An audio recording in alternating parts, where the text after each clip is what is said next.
Muy bien, ¿preguntas hasta ahí? ¿Dudas? ¿Inquietudes? Entonces entremos en lo que se conoce como este nombre es conocido, el Pactum Salutis. Pactum Salutis o Pacto de Redención. ¿Qué es el Pacto de Redención? Miren, el Evangelio de la Gracia, manifestado en el tiempo a través de la vida, muerte y resurrección de Cristo, no es un plan de contingencia divina, sino la ejecución histórica de un decreto eterno. ¿Qué es el Pacto de Redención? No es un plan de contingencia divina. ¿Qué significa eso? ¿Qué significa que no es un plan de contingencia divina? Muy bien, no lo tomó por sorpresa. ¿Qué más es un plan de contingencia divina? No es un plan de contingencia divina, no es que el Pacto de Redención no es que por si fallaba. Muy bien, ¿qué más no es?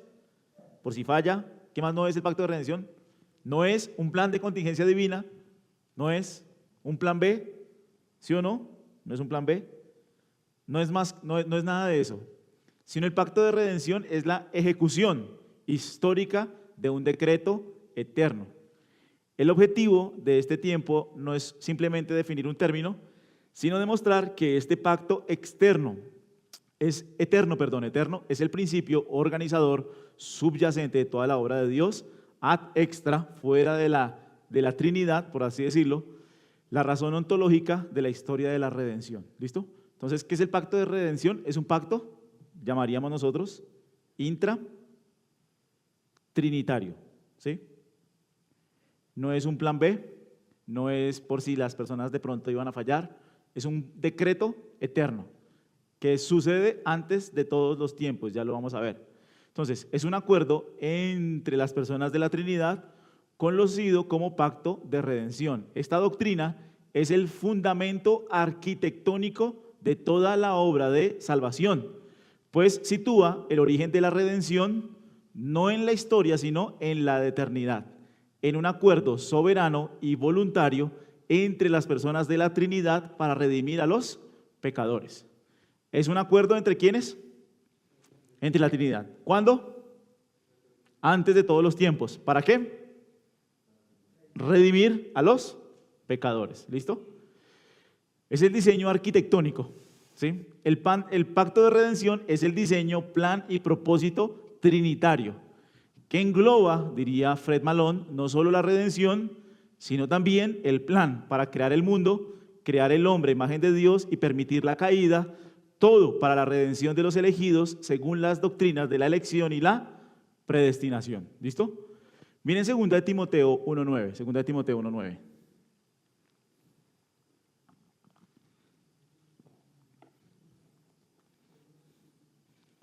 Segunda Timoteo 1.9.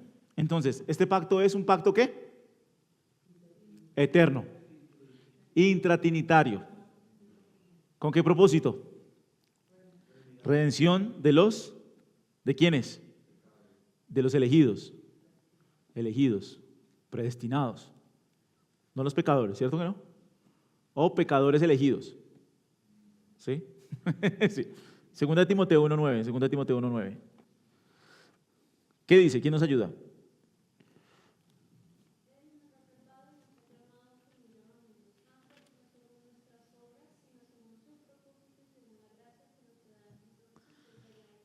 ¿Cuándo nos fue dada esa gracia? ¿Desde cuándo? Miren, Él nos ha salvado en pasado y nos ha llamado. ¿Cómo nos llamó? Con un llamamiento santo. No según qué, nuestras obras, sino según su propósito. Estamos hablando de su decreto. Y según la gracia que nos fue dada en Cristo Jesús, ¿desde cuándo? Desde la eternidad. Espérenme que se me apagó esto. Miren Tito 1.2, Tito 1.2. Tito 1.2.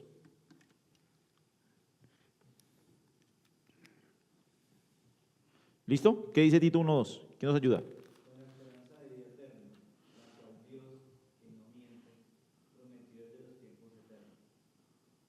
Muy bien. Esta salvación de Dios que no miente fue ¿cuándo? Miren que está hablando de los escogidos en el 1.1. Pablo, siervo de Dios y apóstol de Jesucristo, ¿conforme a qué? ¿A la fe de quiénes? y al pleno conocimiento de la verdad, que es según la piedad, con la esperanza de vida eterna, la cual Dios, que no miente, prometió, ¿desde cuándo? Desde los tiempos eternos. Entonces, el propósito de este pacto, que es antes de los tiempos de los siglos, que es desde antes del principio de los siglos, el propósito de este pacto es la gloria de la gracia de Dios, un plan concebido, ¿cuándo? Antes de la fundación del mundo, para que fuésemos santos y sin mancha. Miren Efesios 1 del 3 al 6. Efesios 1 del 3 al 6. ¿Lo tienen? ¿Quién nos ayuda? Efesios 1 del 3 al 6.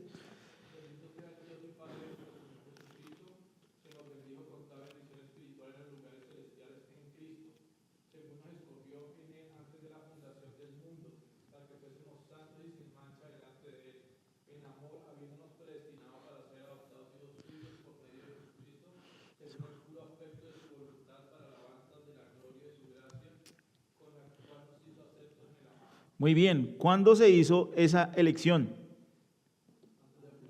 Antes de la fundación del mundo, ¿listo? Entonces, el pacto de redención es intratrinitario, es desde la eternidad, es para la redención de los escogidos, lo que implica su creación, hechos a imagen de Dios, la caída y la restauración que viene en Cristo. ¿Vamos bien hasta ahí? ¿Sí? Muy bien. Ahora, denme un segundito. Entonces vamos a definirlo perfectamente, pues completamente, más que perfectamente. El pacto de redención, ¿qué es? Es un acuerdo eterno e intratrinitario entre el Padre y el Hijo, en el cual el Padre, actuando en nombre de la deidad, nombra al Hijo como mediador, fiador y cabeza federal de los elegidos. Y el Hijo voluntariamente se compromete a cumplir toda la obediencia necesaria, activa y pasiva, para asegurar su redención a cambio de la promesa del Padre de una recompensa gloriosa para él y para su pueblo. ¿Listo? Ese es el pacto de redención. Es un acuerdo eterno e intratrinitario entre el Padre y el Hijo, en el cual el Padre, actuando en nombre de la deidad, nombra al Hijo como mediador, fiador y cabeza federal de los elegidos, y el Hijo voluntariamente se compromete a cumplir toda la obediencia necesaria. ¿Qué significa obediencia activa y qué significa obediencia pasiva? ¿Alguien sabe? Obediencia activa y pasiva. ¿Qué significa eso? La obediencia activa de Cristo y la obediencia pasiva. No. Sí, conforme a la ley y activamente obedeciendo todos los mandamientos. ¿Es claro? O sea, como que intencionalmente obedece los mandamientos y no solo por cumplimiento, sino por ¿cómo se llama eso? Por interés genuino de obedecer la ley. ¿Es claro? Es una obediencia activa. Y la obediencia pasiva habla de sus sufrimientos, de su sufrimiento en la cruz. Aquí es su obediencia perfecta. ¿Es claro? Entonces, por la obediencia activa y pasiva de Cristo, nosotros somos justificados. ¿Sí? ¿Preguntas? ¿Sí entendieron qué es el pacto de redención? En sus palabras, ¿cómo podrían decirlo?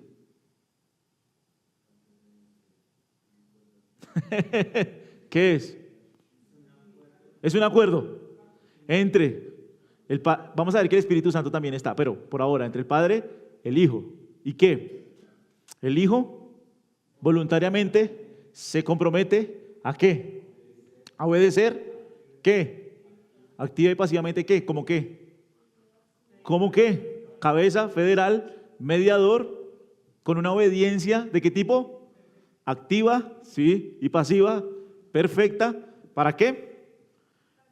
Para redención. ¿A cambio de qué? De una recompensa gloriosa para él y su pueblo. ¿Sí están conmigo? ¿Sí? Preguntas ahí. Básicamente, ¿qué es el pacto de redención? En sus palabras. A ver, Laura, voy a preguntar de a uno. Dígalo así, como le suene, como le suene. Sí. Sí. Sí. Sí. ¿Sí? ¿Sí? ¿Sí? ¿Sí? ¿Y qué recompensas hay? Para él, para Cristo, ¿qué recompensas hay? ¿Hay recompensas? Sí, ¿cuál? Una recompensa gloriosa para él y para su pueblo. ¿Sí? ¿Sí es claro? Básicamente el pacto de redención es Cristo como cabeza federal, cumpliendo activa y pasivamente lo que ninguno de los otros pudo. Sí. Sí, muy bien, ya vamos a ir allá. Muy bien, así es. Preguntas, preguntas.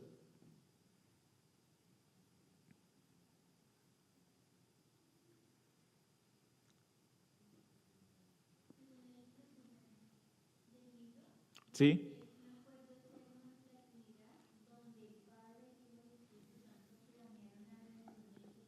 ¿Sí?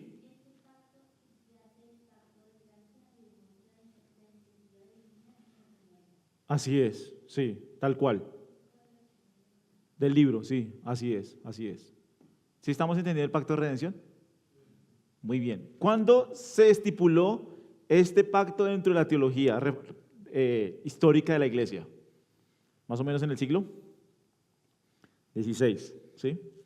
¿Y cómo? Sí, con la reforma. ¿Por qué se estipuló hasta esa época? Eh, en Lucas 22, ustedes saben que la Biblia, los católicos romanos la tradujeron al latín, y en el latín dice: yo os asigno un reino. Pero realmente cuando, ¿quién fue? ¿Quién fue? No sé, no recuerdo si fue Lutero, creo que fue, no sé si fue Lutero o Zwinglio, cuando tradujeron la Biblia desde el griego, ahí dice: yo pacto con vosotros un reino. Entonces es ahí que empieza a desarrollarse la teología del pacto.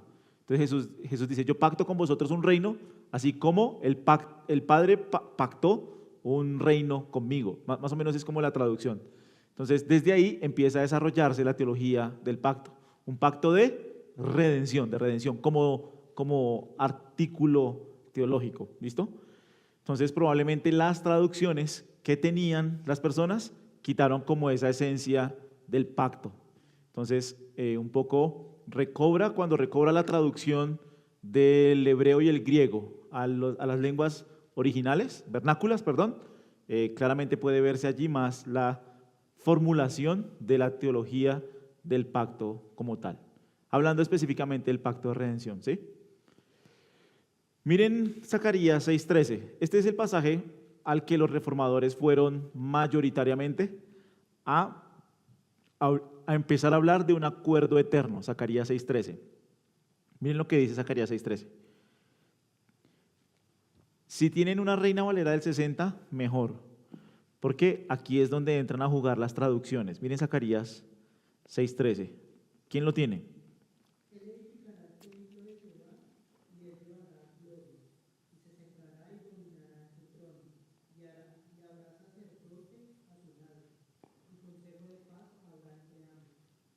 Consejo de paz habrá entre ambos, dice ahí. Pero en la Nueva Biblia de las Américas dice diferente. Consejo de paz, ¿qué? Ahí dice entre ambos. Y en la Nueva Biblia de las Américas, ¿cómo dice? Muy bien, ahí habla de dos oficios. Entonces, la teología reformada claramente lo tradujo como un consejo entre quién, entre ambos. Se habla del consejo de paz.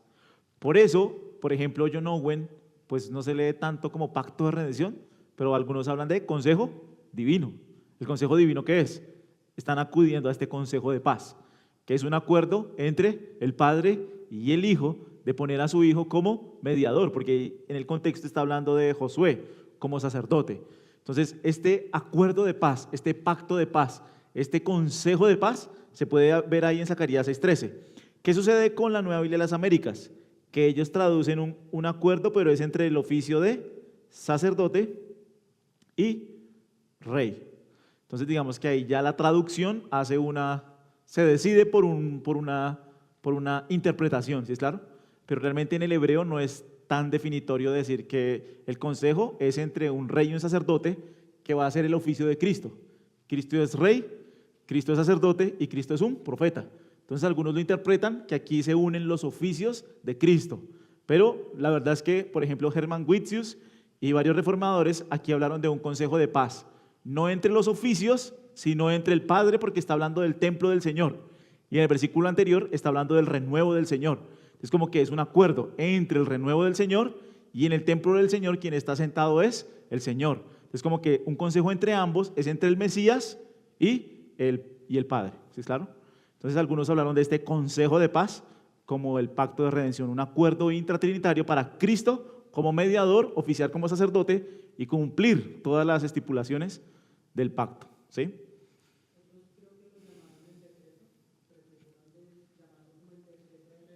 Sí, no pacto.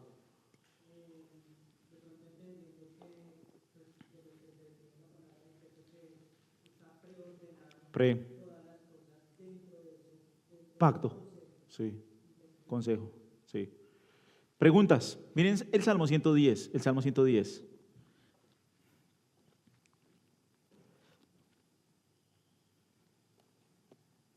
Entonces, este es un salmo de qué tipo, de qué corte. Léanlo, léanlo.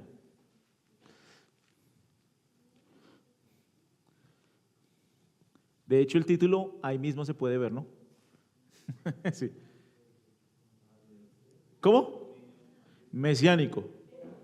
Mesiánico, pero también un salmo que apunta ¿a quién? ¿A un qué? A un rey, a un rey. Entonces, miren lo que está sucediendo en el versículo 1. Parece que hay que en el versículo 1, ¿hay una qué? Sí, parece que hay una conversación. Dice, ¿quién? El Señor, o en otras Biblias, Jehová, a mí, Señor. ¿Y qué le dice? Siéntate a mi diestra hasta que ponga a tus enemigos por estrado de tus pies. Este fue el último salmo que Jesús le citó a los fariseos. No les dijo nada más. Este fue el último, ya. Si no crees con esto, no vas a creer con nada más. Porque aquí, aparentemente, ¿cuántas deidades hay? Dice Jehová a mí, Adonai, se traduce. Entonces realmente son dos títulos divinos. No significa que son dos dioses, no, Jehová nuestro Dios, Jehová, uno es. Pero aquí aparentemente hay una implicación, una manifestación de esta revelación trinitaria. Dice el Señor a mi Señor. ¿Y qué le dice? ¿Qué le dice? ¿Sí están conmigo? Siéntate en dónde. Esa es la promesa. ¿Hasta que qué? Ponga a tus enemigos por estrados de sus pies. El Señor extenderá desde Sión tu poderoso cetro. ¿A quién le está hablando? ¿Un cetro para quién es? Para un rey. Muy bien. El Señor extenderá desde Sión tu poderoso cetro diciendo, domina en medio de tus enemigos. Tu pueblo se ofrecerá voluntariamente en el día de tu poder, en el esplendor de la santidad, desde el seno de la aurora tu juventud es para ti como el rocío. Ahora miren el 4. Porque se habla de decreto o de pacto, de pacto. ¿El Señor qué? Esta es una frase pactual que se utiliza en Génesis 22 y que se utiliza en 2 de Samuel 7. El Señor ha jurado, esa es una frase pactual, juro, es un juramento, desde el hebreo es un juramento. Entonces, el Señor ha jurado y ¿qué pasa? No se retractará. ¿Qué ha jurado? Miren en el oficio de Cristo. Tú eres para siempre sacerdote, perdón, tú eres sacerdote para siempre según el orden de Melquisedec. El Señor está a tu diestra, quebrantará reyes en el día de su. Entonces, aquí hay un lenguaje donde está un rey, ¿sí o no? Un rey, ¿sí? Y el Señor, ¿qué está haciendo? Está pactando, está jurando que su oficio va a ser ¿de qué? De rey y de qué más? Y de sacerdote. ¿En quién se cumple eso? En Cristo. Y era una conversación desde el 1. Dice el Señor a mí, Señor, siéntate a mí. Entonces aquí vemos un acuerdo intratrinitario. ¿Están conmigo? ¿Está muy pesado? ¿O vamos bien? ¿Más o menos? ¿Sí están conmigo? Muy bien, miren el Salmo 2, Salmo 2.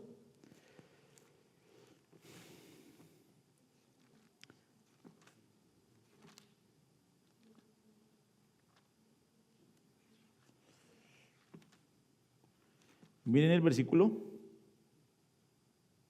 7.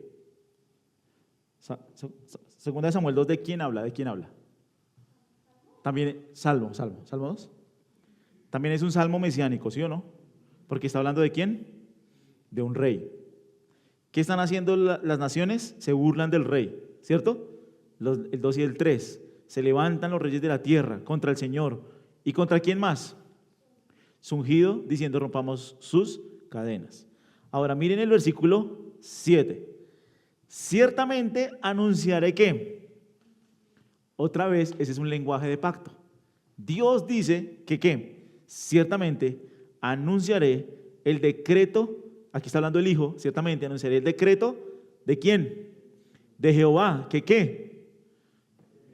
¿Qué ven ustedes? Ven un decreto, ven una conversación, ¿y qué significa mi hijo eres tú, yo te he engendrado hoy? Ese es un lenguaje ¿de qué? De rey. Entonces, este yo te he engendrado no es el engendramiento eterno, sino que cuando lo vemos en el Nuevo Testamento, este yo te he engendrado hoy hace referencia a Cristo como rey. Siendo establecido como rey, también se utiliza en la resurrección, se utiliza en varios pasajes de Cristo, de su ministerio, en su terrenal, en su muerte creo que también se usa, en la resurrección, básicamente habla de su ministerio como rey, ¿sí es claro? Entonces, se ve un decreto, se ve que es una conversación, Jehová me dijo, ¿y qué más dice? Mi hijo eres tú, yo te engendré hoy. Y miren la promesa, 8. Pídeme, ¿y qué? Y te daré ¿qué? Las naciones como herencia tuya y como posesión tuya, los confines. Entonces miren, Cristo como mediador del pacto, como cabeza federal, ¿qué se le promete? Las naciones, ¿sí o no? ¿Con qué tentó Satanás a Jesús? Con las naciones. ¿Qué fue lo que Satanás le dijo a Jesús que le iba a dar? Los reinos y las. ¿Por qué le prometió eso? Porque esa es una promesa que está ¿dónde? En el Salmo 2. El asunto es que Satanás se las prometió ¿sin qué? Sin sufrimiento. Sin sufrimiento. La doctrina de no sufrir es satánica. ¿Sí? La doctrina de no sufrir es satánica. Le pertenece a Satanás. Porque Satanás le dice a Jesús, te voy a dar los reinos, ¿sin qué? Sin sufrimiento. Y Jesús siempre dijo, la copa que el Padre me ha dado, ¿no la he de beber? ¿Sí es claro? Bien, preguntas. Aquí en la tierra, ¿no? En la eternidad ya no hay sufrimiento, no hay dolor, no hay muerte, no hay enfermedad. Bien, preguntas. ¿Vamos bien? ¿Sí? ¿Regular?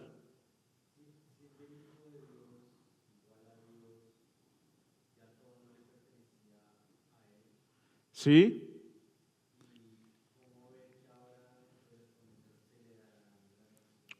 Esto es como cabeza federal. Entonces, por así decirlo, entrando en el reino de los hombres o asumiendo una naturaleza humana, él entrando en el reino de los hombres, le es entregado todo dominio. Aunque ya le pertenece como cabeza federal, podemos hacer parte de ese reino unidos a Cristo por la fe en él, ¿sí? Entonces es como mediador del pacto. ¿Preguntas? ¿Dudas? ¿Inquietudes? Entonces, ¿listo? Entonces hemos dicho que este acuerdo es pretemporal. Este concepto sitúa la salvación en la inmutabilidad de Dios antes de la existencia del tiempo y el espacio.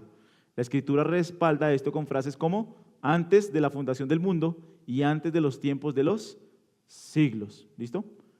Preguntas.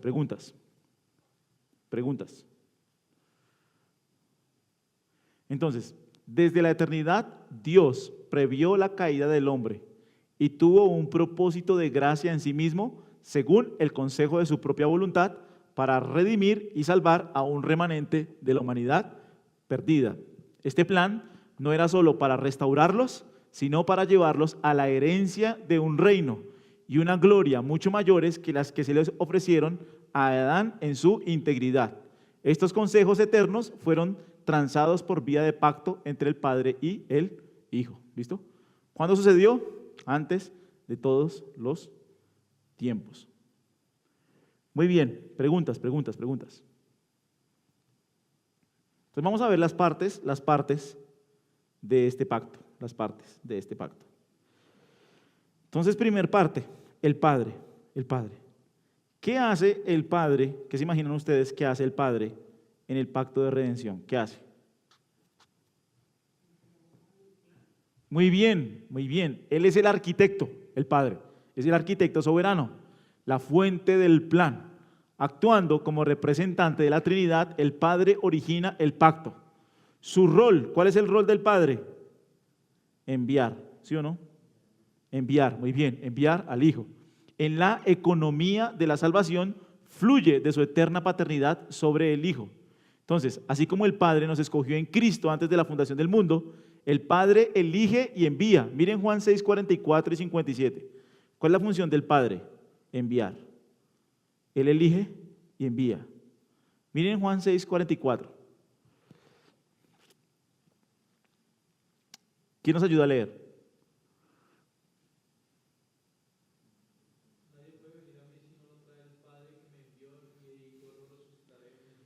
¿Cuál es el rol del Padre? Siempre en las Escrituras el Padre es como la fuente, el origen, quien inicia todo. La creación, ¿quién la inició? El Padre, por medio del Hijo, en el Espíritu. Entonces es como, eso se llama las misiones de la Trinidad. En las misiones de la Trinidad, el Padre siempre es el originador, el arquitecto, la fuente. Entonces el Padre es el que elige, envía, consagra y promete la recompensa. Él es quien promete la recompensa y da un pueblo al Hijo. ¿Listo? Preguntas.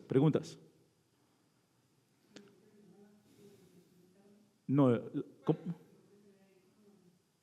Exactamente, subordinación eterna no hay entre la Trinidad, ¿cierto? Sí, sí, ponle cuidado. Hay una cosa en la Trinidad que nosotros llamamos ad intra, ¿sí o no? Ad intra. Entonces, ¿cómo funciona la Trinidad internamente? ¿Cómo funciona? ¿A través de qué? Filiaciones o relaciones. ¿Sí es claro? Filiaciones o relaciones.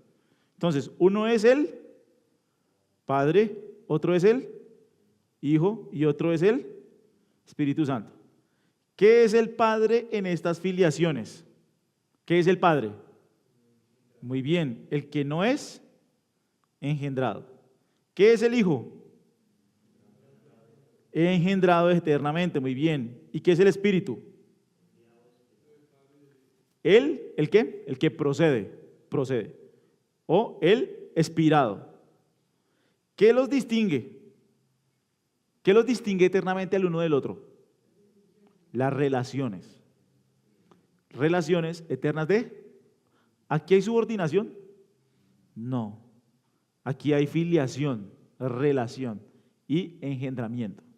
Esto es ad intra. Ahora sí vamos a ad extra. ¿Sí o no? Ad extra, ¿qué hay? Misiones. ¿Sí o no? Entonces, ahora sí, ¿el Padre qué hace? Envía. ¿El Hijo? Muy bien, ejecuta. ¿Y el Espíritu? ¡Ay, muy bien! Ya que lo entendieron. Entonces, esta subordinación se ve ¿dónde? Afuera. ¿Eternamente hay subordinación? No, no hay subordinación eterna. Hay filiación. ¿Sí?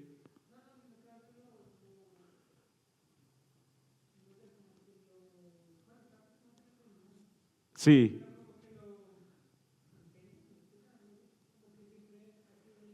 Muy bien. Sí. Sí.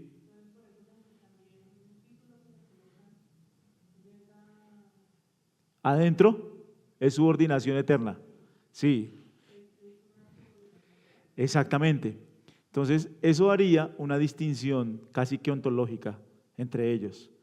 Por eso la Trinidad nunca habló, nunca, de subordinación del Hijo. Entonces, por ejemplo, el credo niceno habla de Dios verdadero, de Dios verdadero. Luz de luz, engendrado, no creado. Entonces, la subordinación eterna fluye Después, por ejemplo, ¿cómo se llama este señor? Wayne Gruden. Wayne Gruden enseña mucho la subordinación. Me gusta mucho un libro que dice que, ¿recuerdan una historia del arca del pacto? ¿Sí la recuerdan? ¿Que la roban? Los filisteos se la roban, ¿sí? ¿Y los filisteos se la robaron para qué? Para ponerla en el templo del Señor y empezaron así, querían como cogerla de burla al lado de su Dios, ¿sí? Y enseñan algunos teólogos que se adhieren al teísmo clásico y dicen lo mismo ha sucedido con la Trinidad en las iglesias evangélicas. Entonces la Trinidad, que es el arca sagrada que nosotros deberíamos conocer y adorar, la ha acogido el pueblo evangélico ¿para qué? Para burlarse de ella. Entonces queremos hablar de relaciones entre el esposo y la esposa, y aquí se acude a la Trinidad. Queremos hablar de obediencia en la sociedad, aquí acudimos a la Trinidad. Queremos hablarse de sumisión, y aquí acudimos a la Trinidad. Como que la Trinidad prácticamente es el modelo de cualquier cosa. Entonces, realmente la subordinación no hace parte, dirían los teístas clásicos, de la Trinidad eternamente. La Trinidad eternamente, lo que los distingue son sus relaciones filiales eternas de origen, donde lo que los distingue es el engendramiento y la expiración, y es algo interno de la Trinidad. Entonces, la subordinación podríamos decir que hace parte de un momento en el tiempo, pero no es algo que sea eternamente de Dios. Sobre todo que la palabra engendrado significa el que comunica la esencia única, simple, indivisa. Entonces, eso es muy importante porque miren, ¿cuántas voluntades hay en Dios? Una sola. Entonces, ¿de qué clase de subordinación hablamos? Eternamente en Dios. Si Dios es uno, eterno, simple, inmutable. Si Jehová, nuestro Dios Jehová, uno es, una esencia, tres subsistencias. Entonces, si Jehová es uno, y de hecho del subordinacionismo, surge la idea de tres voluntades en Dios. Entonces, una es la voluntad del Padre, otra es la voluntad del Hijo, y ya, si hay tres voluntades, ¿qué tienes? Casi que tres dioses, ¿sí?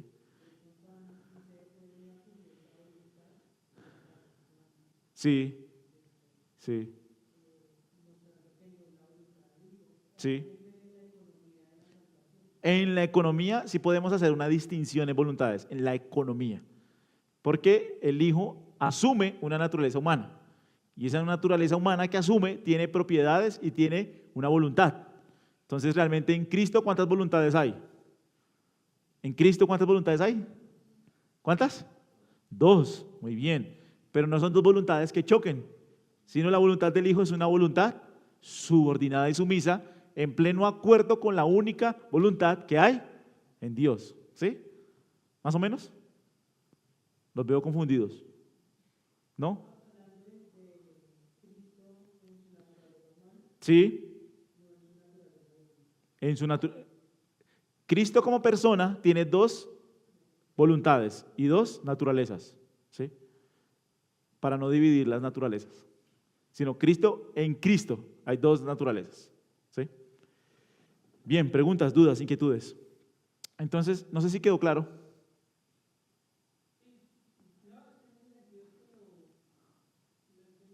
Sí, así. Eterna no. Sí. ¿Qué? Sí, no, subordinación eterna no. Muy bien. Ahora, ¿cuál es el rol del Hijo? El Hijo. ¿El Padre entonces qué hace? Envía. ¿Y el Hijo es? El mediador o el fiador.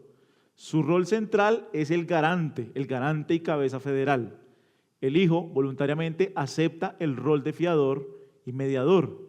Su obediencia y su misión en la economía de la Trinidad fluyen de su eterna filiación. Él se compromete a cumplir las condiciones del pacto en nombre de los elegidos. Miren Hebreos 7:22, Hebreos 7:22.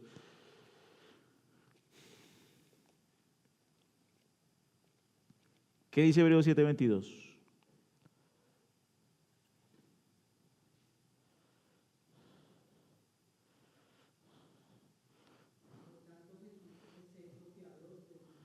Muy bien. Entonces, ¿Cristo qué es? ¿Cabeza qué? Federal. Este rol lo establece como la cabeza representativa de un nuevo pacto. La Escritura presenta a Cristo como la cabeza federal de los elegidos. Este no lo vimos. Miren 1 Corintios 15, 22.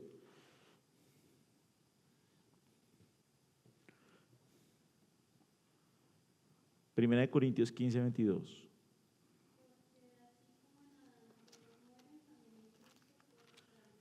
¿Sí ven las dos relaciones? Las dos cabezas. En Adán, todos mueren. ¿En Cristo? Entonces, miren el 45. ¿Qué es Cristo? Primera de Corintios 15, 45.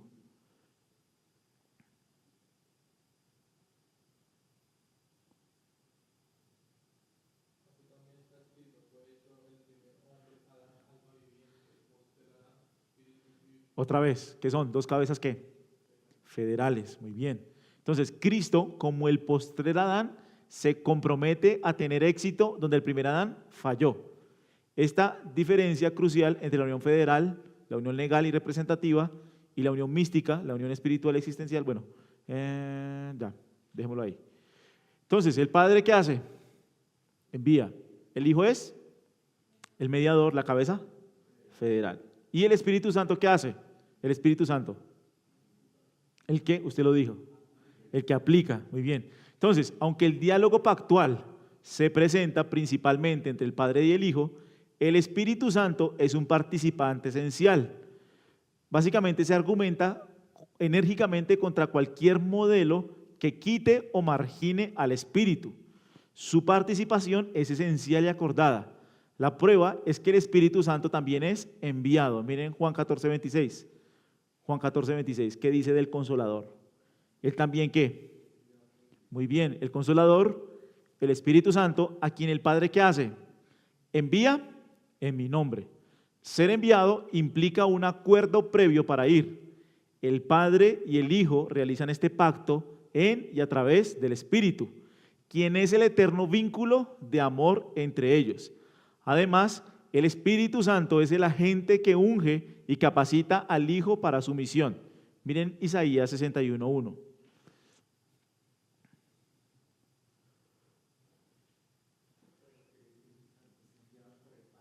Sí, Señor, por el Padre y por el Hijo. Sí. Isaías 61, 1. ¿Qué dice? Porque Cristo puede cumplir su misión. Porque el Espíritu de Jehová, el Señor, está sobre mí, porque me ungió Jehová. ¿Listo? Reninhan presenta algunas conversaciones entre el Padre y el Hijo. Eso no lo vimos, pero venga, lo miramos. No sé si es aquí rápido. Miren Isaías. Ya les digo cuál es. Oh, se me perdió. Ah, ya, mírenlo acá. Isaías 42, del 1 al 7. Isaías 42, del 1 al 7.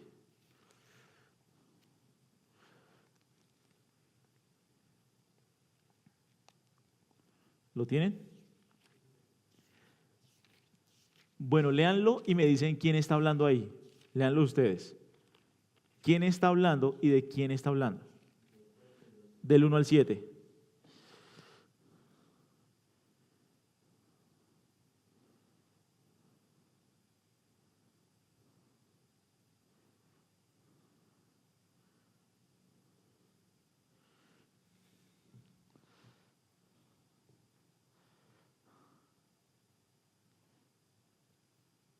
¿Quién está hablando? El Padre. ¿De quién está hablando? ¿Y a qué se compromete? Muy bien, ¿a qué más? Algo importante ahí. Muy bien, a poner mi espíritu sobre él y lo pondrá como pacto para quién. ¿Sí lo están viendo? Ese es un acuerdo que intratrinitario, eterno, antes de todos los tiempos, entre el Padre, el Hijo y él. ¿Sí? ¿Sí o no? ¿Sí surge esta doctrina en las Escrituras o no? ¿O es inventada? Surge de las Escrituras. Miren Isaías 50, del 4 al 9.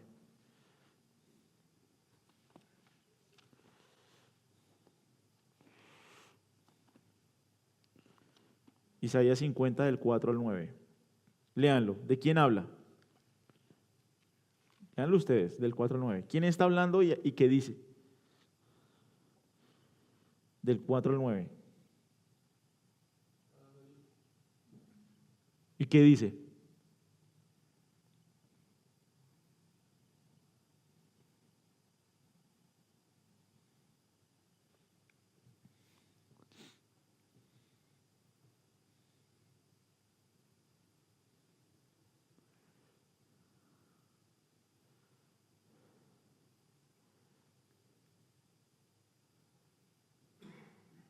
¿Qué dice? ¿No fui qué? ¿No fui? ¿A qué se compromete el hijo? ¿De qué manera? No, activamente. Los sufrimientos pasivos, sí, ahí va una obediencia pasiva, perdón que, sí, mis mejillas a los que me arrancaban la barba, esa es la obediencia pasiva, viene de la palabra latina pasio, que es sufrimiento, su pasión, habla de su pasión, entonces sí. Pero cuando dice no fui desobediente, también es obediencia ¿qué? Activa. ¿A qué se compromete el hijo? El siervo expresa su obediencia dispuesta y su confianza en la promesa del Padre, el Señor Dios me ayuda. ¿Sí están conmigo o no? Entonces en Isaías 42 habla el Padre, aquí habla el Hijo. En Isaías 53 dice que el Hijo verá su descendencia, asegurando un pueblo, ¿para quién? Esa es la recompensa. Y finalmente miren Lucas 4, del 17 al 21. Lucas 4, del 17 al 21. Le dieron el libro del profeta Isaías y abriendo el libro halló el lugar donde estaba escrito. ¿Y qué dice Jesús? Cita la profecía de Isaías y en el 20 ¿qué hace? Cierra el libro y lo devuelve al asistente y se sentó y los ojos de todos en la sinagoga están fijos en él. 21. Y comenzó a decirles que hoy se ha cumplido esta escritura que han oído. ¿Listo? Entonces, ¿quién es el siervo que cumple las cosas de Isaías? Cristo. ¿Listo? Preguntas.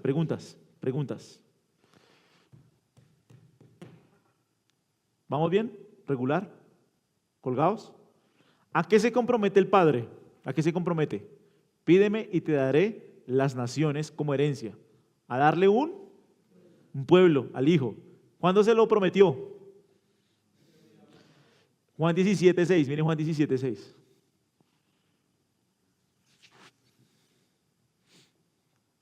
...9 y 24... Juan 17:6, 9, 24... ¿Cuándo?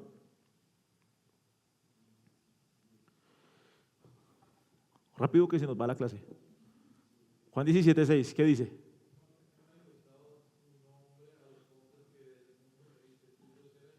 ¿Quién se los dio? Miren el 9. Me diste, por los que me diste, el 24.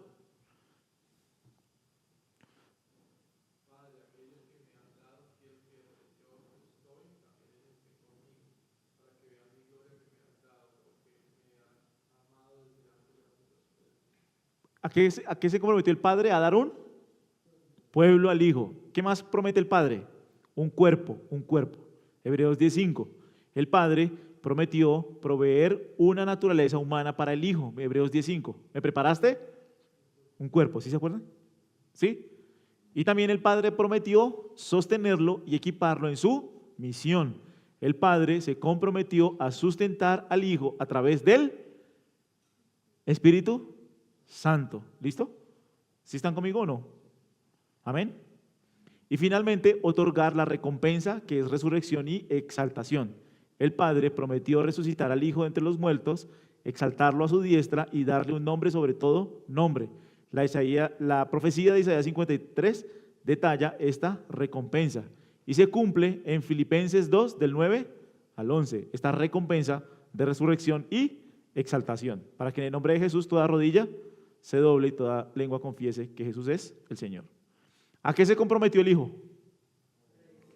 Bueno, primero, aceptación voluntaria de la encarnación y humillación. ¿Jesucristo fue a la cruz obligado? No, Él fue voluntariamente, Él asume una naturaleza humana.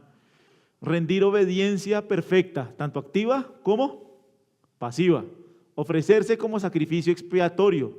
Ejercer el triple oficio de mediador y aplicar la redención. Asegurar que los beneficios ganados, justificación y santificación, lo que se llama la duplex gratia, sean aplicados a los elegidos. ¿Listo? ¿A qué se compromete el Hijo?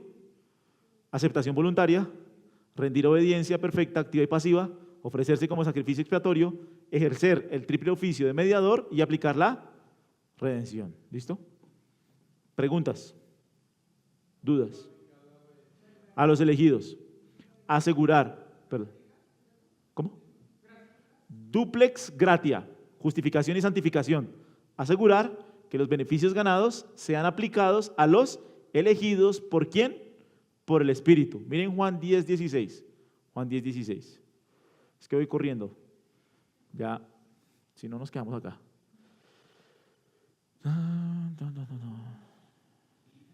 ¿Qué? ¿Qué dijo? ¿Qué? Yo sí. Juan 10:16, ¿qué dice?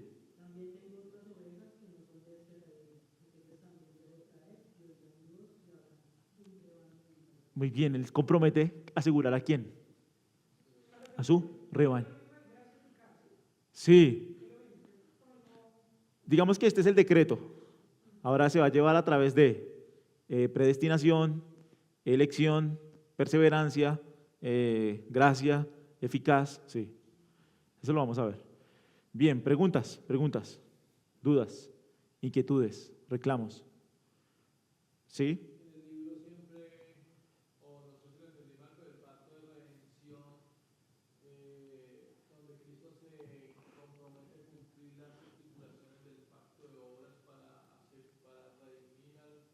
¿Sí?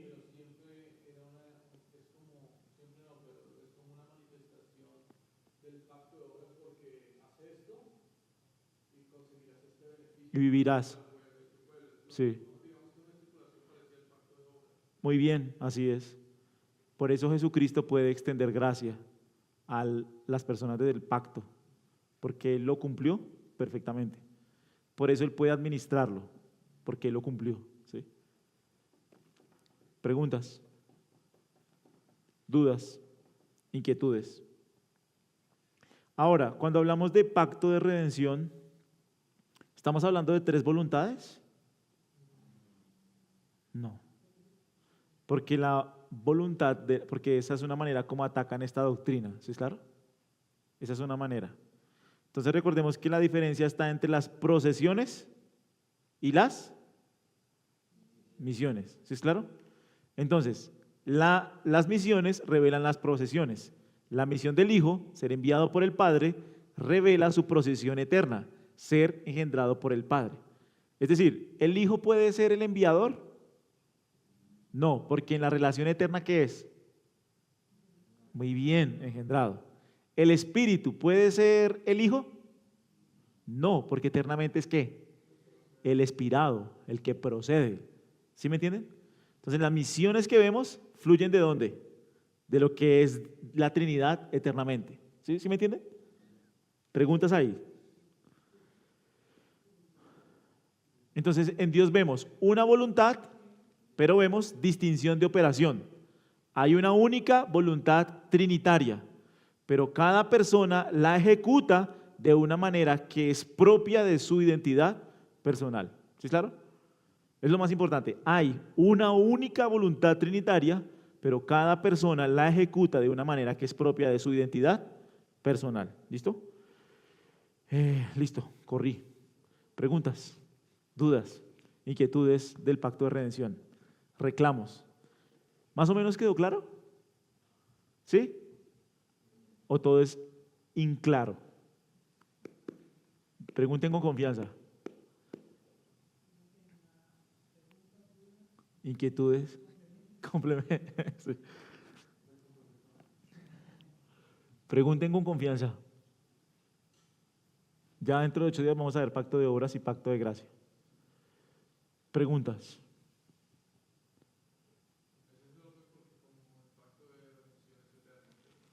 Sí, de pronto el pacto de redención y los otros, de pronto dejo el pacto de gracia para el final. Pero no sé si tienen preguntas, dudas, inquietudes. ¿Realmente podemos hablar de un pacto eterno? Sí. De podríamos decir un acuerdo intratrinitario, acuerdo por las misiones, ¿sí? Sí, claro. Preguntas. dudas, inquietudes.